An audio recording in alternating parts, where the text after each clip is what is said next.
नमस्कार, बहुत स्वागत है आप सभी का। मैं हूं आपके साथ सिरांधा शेखर। आप सभी से अपील कि आप अपने घर पर रहिए और कोरोना को हराने में सरकार का, प्रशासन का साथ दीजिए, क्योंकि सोशल डिस्टेंसिंग अपनाकर ही कोरोना को हराया जा सकता है। यही एकमात्र रास्ता है। चलिए अब आपको बिहार से आ रही अपडेट के बारे में बताते हैं। बिहार से अपडेट ये कि बिहार में कुल कोरोना संक्रमित मरीजों की संख्या जो है वो 535 पर पहुंच गई है। यानी कि आंकड़ा कोरोना पॉजिटिव केसेस का 535 हुआ है और एक्टिव केसेस जो इनमें से हैं 382 हैं। मंगलवार को 7 नए मरीज सामने आए हैं, 7 नए कोरोना पॉजिटिव केस सामने आए। राज्य में पिछले सप्ताह में 6% वृद्धि दर देखने को मिली है। राज्य में 149 मरीज अब तक ठीक हो चुके हैं कोरोना की चपेट में आने के बाद। कल 21 मरीज अस्पताल से डिस्चार्ज किए गए। एक सुखद अनुभूति। बक्सर के 7 मरीज कल ठीक हुए हैं, कोरोना को मात देकर अपने घर लौटे हैं। रोहतास के 6 मरीज भी ठीक हुए हैं, लगातार उनका इलाज चल रहा था। मुंगेर के 5, बेगूसराय के 3 मरीज भी कोरोना पॉजिटिव मरीज, जिनकी रिपोर्ट बाद में अब नेगेटिव आ गई है। और आज ट्रेन जो है 13 ट्रेनें बिहार पहुंच रही हैं अलग अलग जगहों से। बिहार में कुल कोरोना संक्रमित मरीजों का आंकड़ा जो 535 पहुंचा है। और बीते 5 दिनों में बिहार में कोरोना के बढ़े आंकड़ों पर नजर डालिए। 1 मई को 41 मरीज सामने आए थे कोरोना के, 2 मई को 16 मरीज, वहीं 3 मई को 35 केस कोरोना के सामने आए, 4 मई को 11 पॉजिटिव केस सामने आए, वहीं 5 मई को 7 केस सामने आया है, जो कि मई में सबसे कम यह आंकड़ा है। एक अच्छी खबर इसे कहा जा सकता है। वहीं बिहार में सीवान कोरोना का हॉटस्पॉट जिला है, लेकिन यहाँ के लोग मानने को तैयार नहीं है। यहाँ मैरवा प्रखंड के कृषि फार्म सब्जी मंडी की तस्वीर आप देखिए। इस तस्वीर को देखकर आप दंग रह जाएंगे। खुलेआम यहाँ सोशल डिस्टेंसिंग का मजाक उड़ाया जा रहा है। लोग एक दूसरे के साथ सट कर खड़े दिख रहे हैं, साथ ही बिना मास्क के खरीदारी कर रहे। तमाम निर्देशों के बाद भी लोग मानने को तैयार नहीं हैं।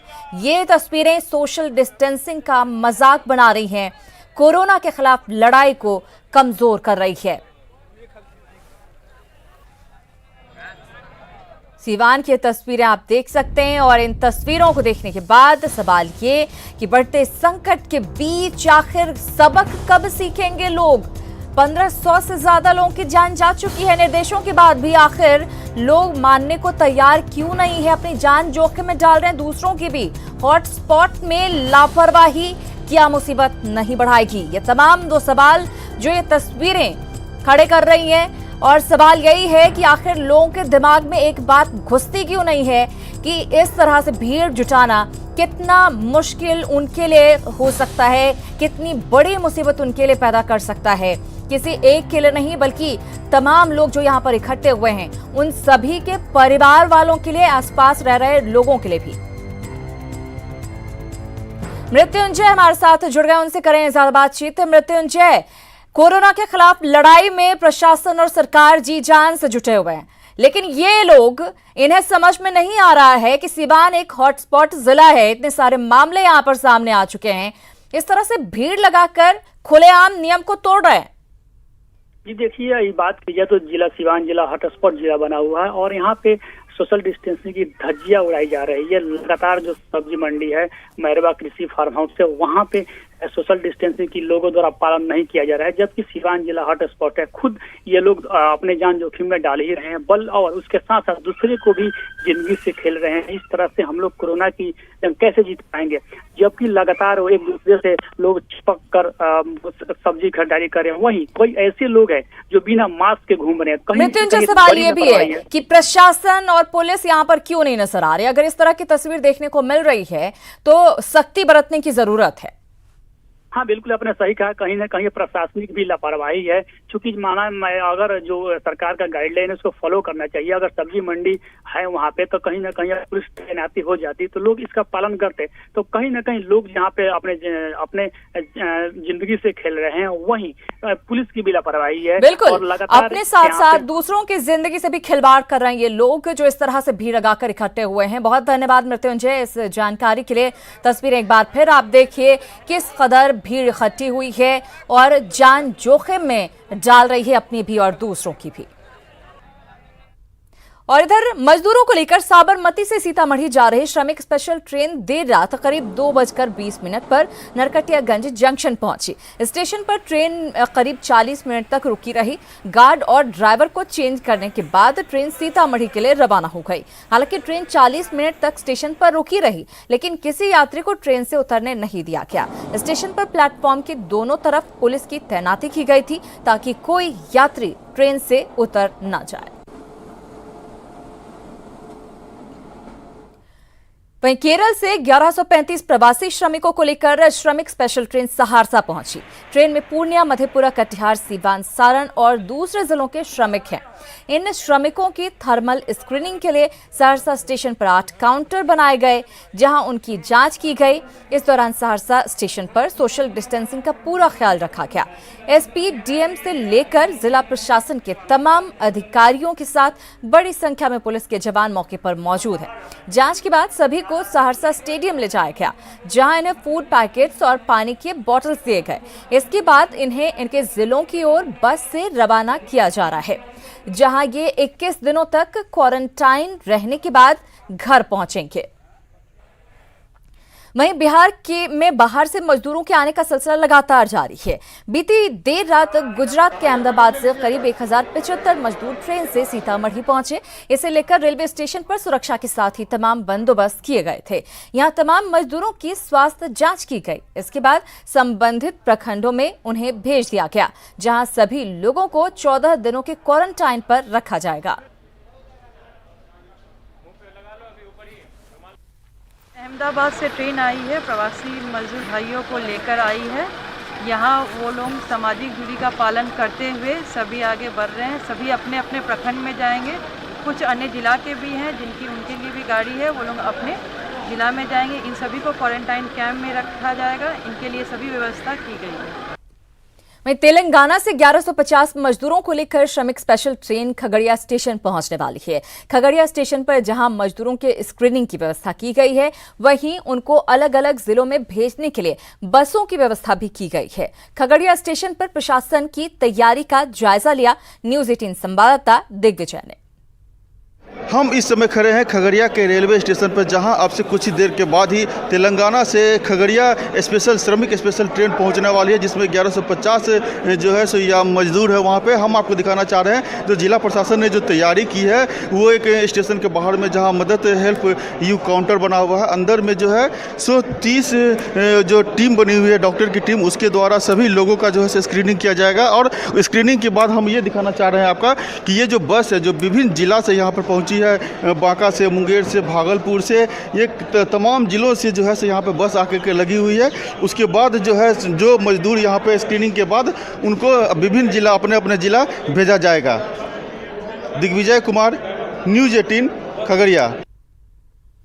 और इससे पहले कर्नाटक के बेंगलुरु से श्रमिक स्पेशल ट्रेन 1100 से ज्यादा श्रमिकों को लेकर दानापुर पहुंची।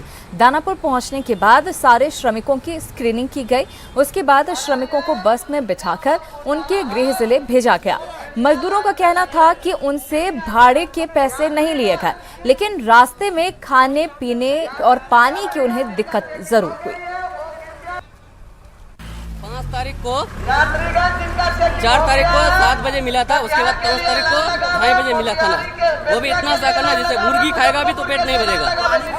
पानी भी कहीं रास्ते पे नहीं मिला सर। इससे पहले कल भी दूसरे राज्यों में फंसे बिहार के छात्रों और मजदूरों की घर वापसी जारी रही। ट्रेनों से अपने राज्य पहुंचे इन बच्चों को स्क्रीनिंग के बाद अपने अपने ब्लॉक भेजा जा रहा है। अपने राज्य वापस लौटने की खुशी इनके चेहरे पर साफ साफ झलक रही थी।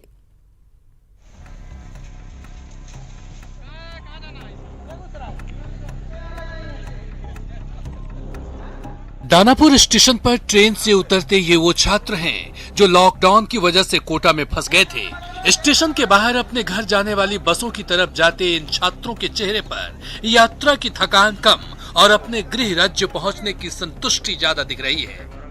ट्रॉली बैग है, देखिए इनकी मदद के लिए ट्रॉली बैग भी दिया हुआ है और लगातार उन्हें सोशल डिस्टेंसिंग का पालन करवाते हुए ट्रेन से उतारा गया और अब बसों में बिठाया जा रहा है। एक लंबे इंतजार के बाद ये बच्चे आखिरकार पटना पहुंच गए हैं। काफी जद्दोजहद हुआ इस मामले में और सियासत भी हुई खूब इस पूरे मामले को लेकर बिहार में।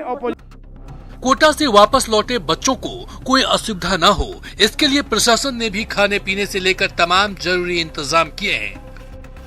बहुत सारे शहरी बच्चे हैं, तो सुरक्षा के दृष्टिकोण से भी और सभी पेरेंट्स नहीं भी आ पाए हैं, तो इनके निकटतम थाना जाएंगे, निवास स्थान है, वहाँ जो थाना पड़ता है वहाँ इनको छोड़ दिया जाएगा ताकि उनके पेरेंट्स अपने लोकल थाना में जाकर ले पाएंगे। ड्राइवर्स का यही निर्देश है हम लोग की तरफ से कि बच्चा अगर बोलेगा ही रोड पे छोड़ने तो नहीं छोड़ना है, एड्रेस कहीं भी हो उसका थाना जो पड़ता है थाना परिसर में छोड़ना है और वहाँ से उसके पेरेंट्स आके ले जाएंगे।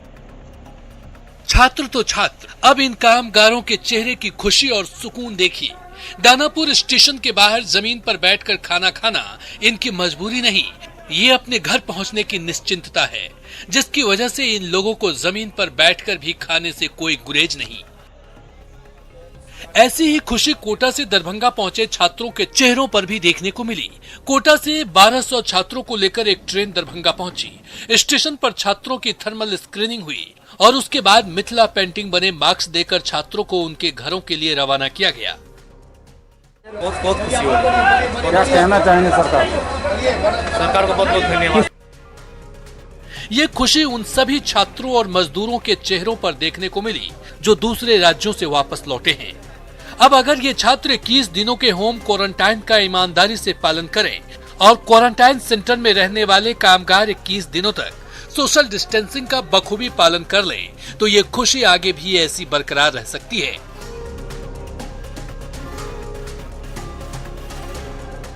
न्यूज 18 के लिए पटना से संजय कुमार, दानापुर से अमरजीत और दरभंगा से विपिन की रिपोर्ट। तो सरकार और प्रशासन ने अपनी ड्यूटी पूरी की। अब ड्यूटी उन लोगों की है जो यहां पर पहुंचे हैं कि वो इस बात का पूरा ख्याल रखें कि क्वारंटाइन हो जाए। इधर हरियाणा से पैदल अपने घर जा रहे 108 मजदूरों को बेतिया पुलिस ने रोक लिया और सभी को सिकटा और मैनाटान क्वारंटाइन सेंटर में भेज दिया। ये मजदूर सिकटा, मैनाटान और कुछ नेपाल के रहने वाले हैं जो सुबह सुबह ट्रक से आए थे और पैदल ही अपने घर जा रहे थे, जिसकी सूचना ग्रामीणों ने पुलिस को दी। हालांकि सवाल है कि बगहा, रामनगर, नरकटियागंज और लौरिया से पहले जिले की सीमा को पार कर यहां तक ये मजदूर पहुंचे, तो मजदूरों को पहले आखिर क्यों नहीं रोका गया?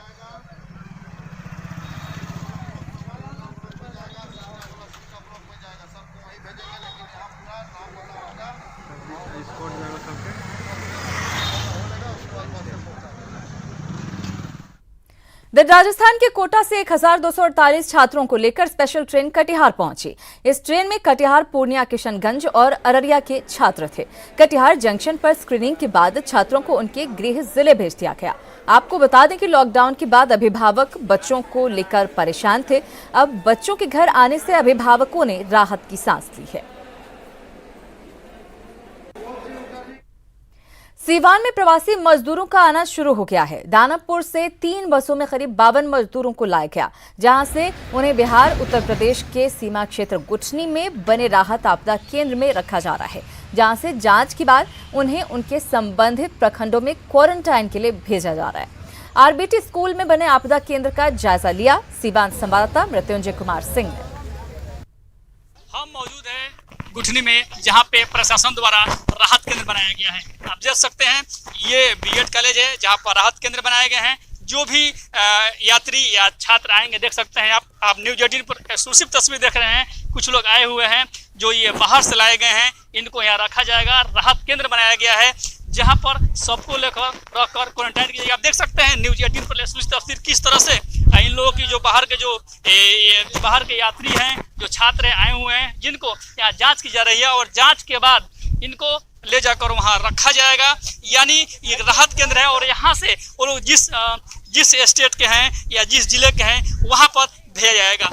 तो ये एक राहत केंद्र बनाया गया है जो कि 500 बेड का है। यहाँ पे जो भी यात्री आ रहे हैं, छात्र आ रहे हैं, उनको यहाँ रख कर, जाँच कर, आइसोलेट कर, क्वारंटाइन कर अपने अपने जिले में भेजा जा रहा है।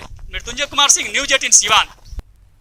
इधर लॉकडाउन की वजह से सीतामढ़ी में महाराष्ट्र के 40 परिवार फंसे हैं और अब उनके सामने खाने का संकट पैदा होता जा रहा है।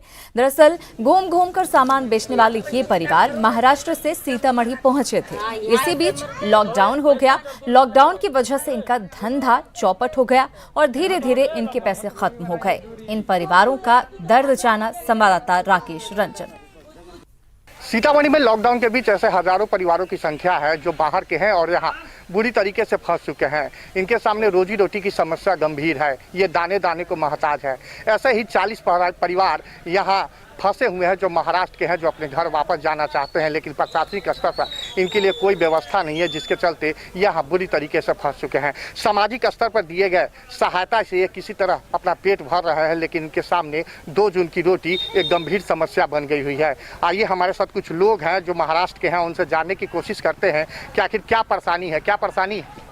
हमको जाने की परेशानी है, जाने के खाने पीने की परेशानी थी, अभी मतलब पानी की परेशानी थी, सांप की परेशानी है। तो वहाँ बड़े बड़े सांप है, तो घर में पानी आता ऊपर से, वहाँ रहने की जगह नहीं है। तो आप जाने की हमने बोला कि अभी खाने का भी आना नहीं, चाह नहीं मिलता। सब क्यों आए थे? आए सब व्यापार करने आए थे, व्यापार में होगा बंद तो आप कैसा मतलब खाना तो मिलेगा नहीं, बाल बच्चे का तो पेट भरेगा नहीं। तो जाने का घर है, खेती है, बाड़ी है, वहाँ तरी कुछ सुबूता हो जाएगा हमारे घर पे। यहाँ क्या सुबूता होगा? सारा बाल बच्चा मर जाएगा, क्या सुबूता होएगा? आप बताइए क्या कहता है? अब हम ही महाराष्ट्र में जाना चाहते हैं, हमारा यहाँ कोई व्यवस्था नहीं, कुछ खाना नहीं, कुछ नहीं मिलता है बाबूजी। ऐसा बारिश में रुका हुआ है, जो व्यापार चलता है सब बंद हो गया, कहीं घूमने नहीं देता, व्यापार करने नहीं देता। यहाँ क्या खाएगा? हम लोग भूखा मर जाएगा। यहाँ पे खाना भी नहीं मिलता, कुछ नहीं मिलता, ऐसे ही भूखा रह रहे हैं हम लोग। ऐसे ही खाली चावल खा के खा रहे हैं, चावल में भी कुछ खाने के लिए कुछ भी नहीं, फीका चावल खा रहे हैं हम पका के। यहाँ क्यों है? समाहरणालय पर क्यों आई? यहाँ सामान बेचने के लिए आया था। यहाँ कलेक्टर से मिलने के लिए आया था। कोई बोलता है कलेक्टर के पास जाइए, कलेक्टर से मिलिए, आपका कुछ उपाय निकालेगा। नहीं, अभी तक कलेक्टर से नहीं मिला, किसी से नहीं मिला, कोई नहीं है, सुविधा नहीं। तो आपने देखा यहाँ के लोग किस तरीके से बेबसी और लाचारी में अपनी व्यथा कहने को मजबूर है, क्योंकि इनके पास कोई व्यवस्था नहीं है। खाने पीने की गंभीर समस्या इनके सामने उत्पन्न हो गई है। और सबसे बड़ी बात है कि ये यहाँ के जिलाधिकारी से मिलने आए हैं, लेकिन इनको अभी तक मिलने नहीं दिया गया है और ये अपनी परेशानी किसी को कह नहीं सकते हैं। राकेश रंजन, न्यूज़ 18, सीतामढ़ी। तो इन लोगों के पास अब जो बचत के पैसे थे वो भी खत्म हो चुके हैं, खाने का संकट भी पैदा हो गया है। इधर रोहतास में कोरोना पॉजिटिव मरीजों की संख्या फिलहाल 52 तक पहुंच गई है और यहां पर ज्यादातर मरीज सासाराम के शहरी इलाके से मिले हैं। ऐसे में पूरे इलाके को रेड जोन घोषित कर सील कर दिया गया है।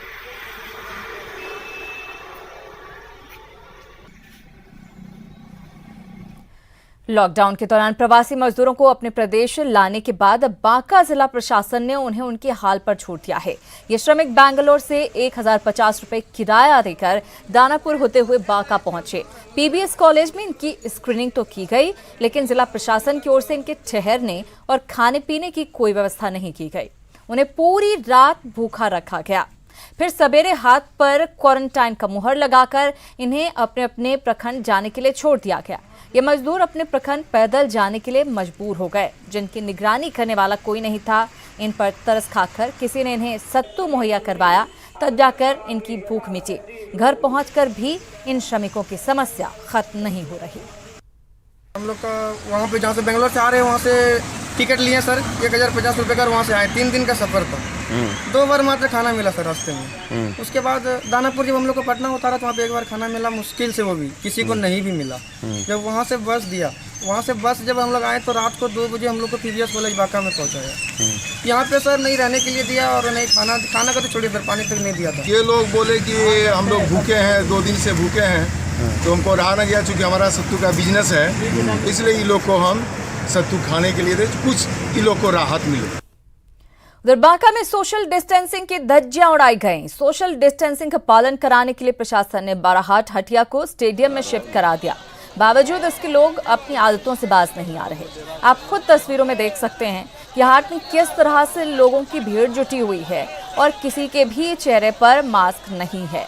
चिंता वाली बात यह है कि सोशल डिस्टेंसिंग का पालन कराने के लिए यहाँ पर पुलिस की भी कोई व्यवस्था नजर नहीं आ रही। बांका की तस्वीरें डराने वाली हैं।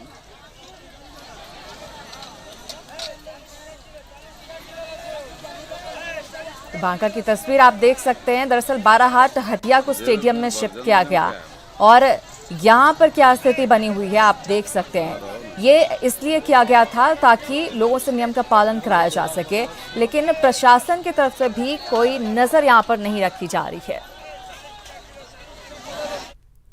खबरों में आगे बढ़ेंगे। लाठी में तेल पिलावन वाली पार्टी अब डिजिटल अवतार में सामने आ गई है। कोरोना बंदी के बीच अब पार्टी अपने कार्यकर्ताओं को चुनाव को लेकर डिजिटली ट्रेन भी कर रही है।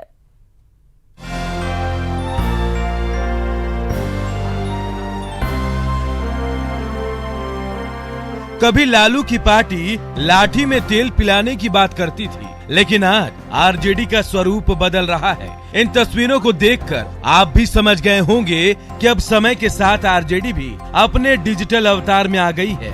लॉकडाउन में तेजस्वी यादव और जगदानंद सिंह के निर्देश पर पार्टी के कार्यकर्ताओं को ट्विटर, फेसबुक, इंस्टा और व्हाट्सएप जैसे प्लेटफॉर्म के जरिए एक्टिव रहने की ट्रेनिंग दी जा रही है। माना जा रहा है कि अब आरजेडी विधानसभा चुनाव को लेकर डिजिटल प्लेटफॉर्म के जरिए विरोधियों को शिकस्त देने की कोशिश में है कि हमारे पास लाठी भी है, हम कमजोर और गरीब लोगों के लिए सहारा है लाठी, और लैपटॉप भी है।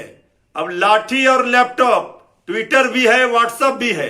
जिस रूप में हमारा विपक्ष आएगा उस रूप में उनको करारा हम जवाब देने के लिए तैयार हैं। आरजेडी के बड़े नेता जहां है वहीं से डिजिटल माध्यम से जुड़कर कार्यक्रम भी कर रहे हैं और समय समय पर तेजस्वी एंड टीम के लोग कार्यकर्ताओं को सुझाव भी दे रहे हैं। लेकिन बीजेपी अब भी मान रही है कि आरजेडी का स्वरूप कभी बदल नहीं सकता। वो लाठी वाली पार्टी थी और रहेगी। तेजस्वी जी को उनके माता पिताजी ने पूरी पार्टी गिफ्ट कर दी है और पार्टी के वरिष्ठ नेताओं कार्यकर्ताओं को फुसलाया जा रहा है कि तेजस्वी जी बड़े काबिल हैं ये कह के, और तेजस्वी जी हैं कि वो दिल्ली में बैठकर पूरे ऐशो आराम से ट्विटर पर पॉलिटिक्स खेल रहे हैं। तो इससे क्या परसेप्शन बदल जाएगा? आरजेडी मूलतः लाठी भाजने वाली पार्टी है, लाठी में तेल पिलाने वाली पार्टी है, एक भ्रष्ट पार्टी है, बिना संगठन विचारधारा के एक परिवार की पार्टी है, पॉकेट की पार्टी है। एक वक्त ऐसा भी था जब आरजेडी के नेता ट्विटर को चींची करने वाली चिड़िया कहा करते थे, लेकिन नए दौर में पार्टी ने जरूरत के हिसाब से अपनी सोच बदल ली। अब आरजेडी के डिजिटल अवतार का चुनाव में कितना फायदा मिलेगा ये तो वक्त बताएगा। न्यूज़ 18 के लिए पटना से अमित सिंह की रिपोर्ट। लालटेन को अब लाठी के बाद लैपटॉप से कितना फायदा मिलता है ये तो आने वाला वक्त बताएगा। फिलहाल इस बुलेटिन में इतना है, लेकिन न्यूज़ 18 बिहार झारखंड पर खबरों का सिलसिला लगातार जारी है।